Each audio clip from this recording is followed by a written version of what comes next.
Beginnings of World War I. World War I was called the Great War because so many countries were involved. When the war started in 1914, Germany and Austria-Hungary made up an alliance called the Central Powers. Great Britain, France, and Russia made up the Allied Powers. Countries joined each side as the war went on and on.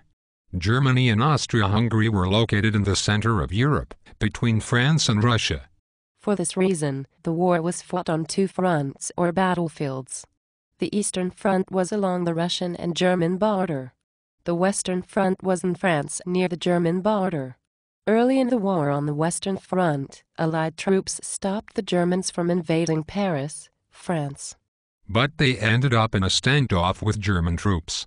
Neither side would back down. The two armies dug miles of trenches that were deep enough for soldiers to stand in. The trenches were protected by barbed wire and concrete machine gun nests.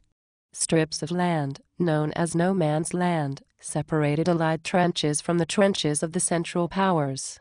In the trenches, soldiers ate, tried to sleep, and waited for the next attack. When a commander gave the order to attack, a group of soldiers would climb out of their trench. Then, they worked their way across no man's land toward the enemy's trenches.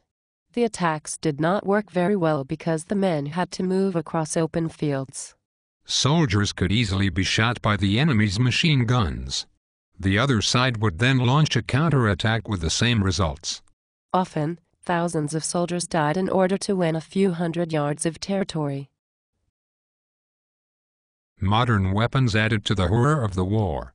Rapid-fire machine guns made it nearly impossible for soldiers to advance across no man's land.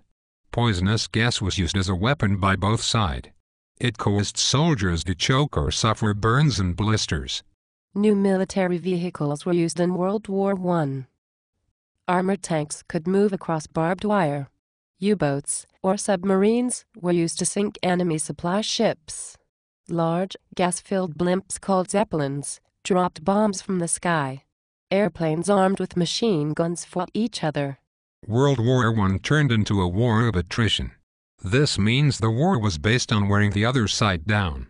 By constantly attacking and killing soldiers, each side caused its enemy to suffer heavy losses.